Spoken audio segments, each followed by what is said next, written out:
자, 이제 국어 이론 완성 강의 제2강으로 들어가겠습니다. 자, 지난 1강 복습 빠르게 합시다. 언어란 뜻이 있는 음성이다. 이렇게 시작을 했고요. 역시 뜻, 의미, 내용, 음성, 소리, 형식이라는 같은 말 필요합니다. 다시 언어의 개념과 그리고 동시에 기능까지 살폈으니까요. 개념 정의, 뜻, 의미, 용어, 내용이었고요. 또 기능도 역할, 구실, 매개체, 뭐뭐하게 해줌. 어때요? 이렇게 국어는 어학은요. 말로 해야 돼요. 그리고 그 말로 한 것에 대해서 정확하게 자신이 이해할 수 있어야 합니다. 양을 확장할 수 있는 같은 말도 많다라는 것 다시 8가지의 기능으로 설명을 했고요. 표현적, 표출적, 지령적, 친교적, 미적 기능 요 정도까지가 한 5가지 기능이었고요. 나머지는 그렇게 중요하지 않다고 그랬어요. 정보 전달의 기능, 관어적 기능, 지식과 정보의 보존 기능입니다. 가장 중요한 여기는 금연구역입니다와 같은 방식의 지령적 기능이, 명령적 감화적 기능이, 광고 그러면은 명령적 기능. 특히 용어 중에는 완곡어법이다. 우회적으로 표현한다. 이렇게 돌려서 말하는 명령 등을 기억하시면 아주 좋습니다. 날씨, 인사말에 해당하던 친교적, 사교적 기능, 윤활유와 같은 기능도 있었습니다. 자, 이런 빠른 복습 필요하고요. 이제 2강으로 들어가겠습니다.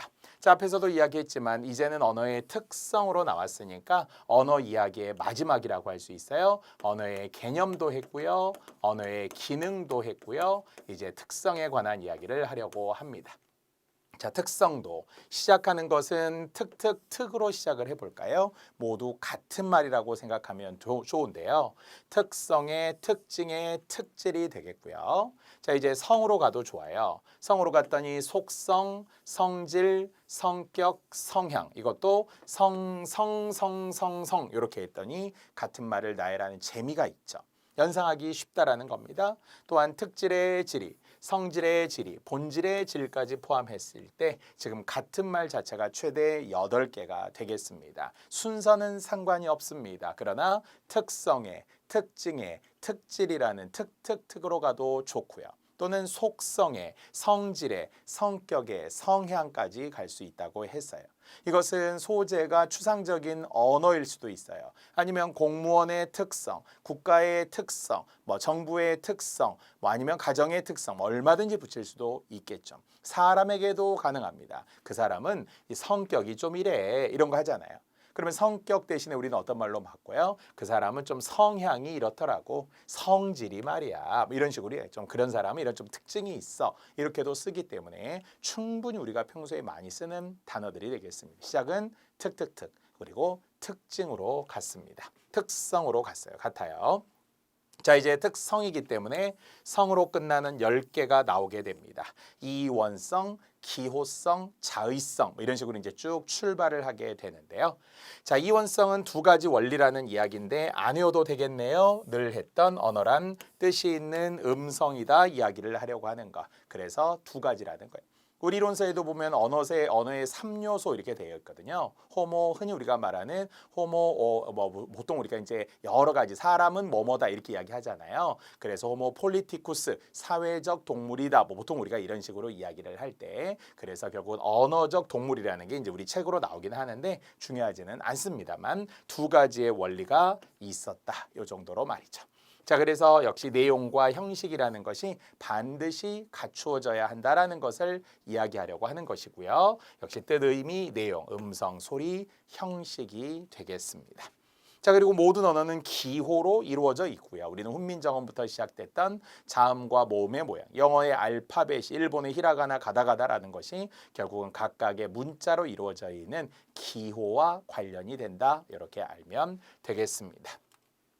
자, 그래서 역시 특성의 같은 말에 특으로 시작을 했던 특성, 특징, 특질도, 속성도 또는 성격, 성질, 본질까지 이어지는 성향까지 순서와 상관없는 최대 8가지. 자, 시작하는 것은 이원성 이야기했네요. 기호성 이야기했습니다. 저음을 오켄스라고도 이야기하는 역시 우리 언어적 동물들도 쭉 뒤에 이어지고요. 자, 그다음에 이제 3번째 자의성, 제일 중요한 자의성입니다. 자, 이 시간의 가장 핵심이고요. 심지어는 한자 중요합니다. 자의적이다. 자의적이다가 자의성일 때 자자는 제멋대로 자라는 한자이고요. 이때 제멋대로 자는 방자하게 군다의 자. 일본이 역사 왜곡을 자행하고 있다. 제멋대로 하고 있다라는 말이 자행이에요. 스스로 자가 아니라는 이야기입니다. 스스로 자야 우리가 뭐 자율적이다, 자발적이다 이럴 때 우리가 스스로 자자를 쓸 거 아니에요. 자유다 할 때. 그러나 자의성에 어울릴 수 있는 제멋대로 자 한자 꼭 봐주세요. 원래 한자로는 이게 순서 차죠. 제1차, 제2차 할 때 차의 음의 일부 마음을 제멋대로 했다라는 거죠. 마음심의 뜻을 빌린 일종의 둘 중에 하나의 음을 그대로 빌려서 적은 형성자가 되는데요. 자의성 중요합니다.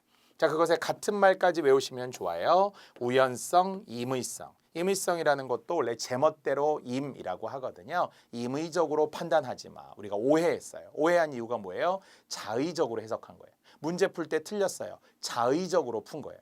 그냥 임의적으로 푼 거예요. 제멋대로 말이죠.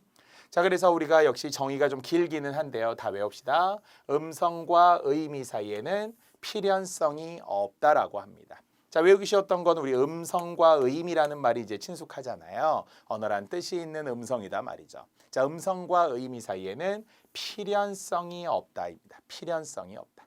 자, 필연성이 없기 때문에 자의적이라고 이야기하는 거예요.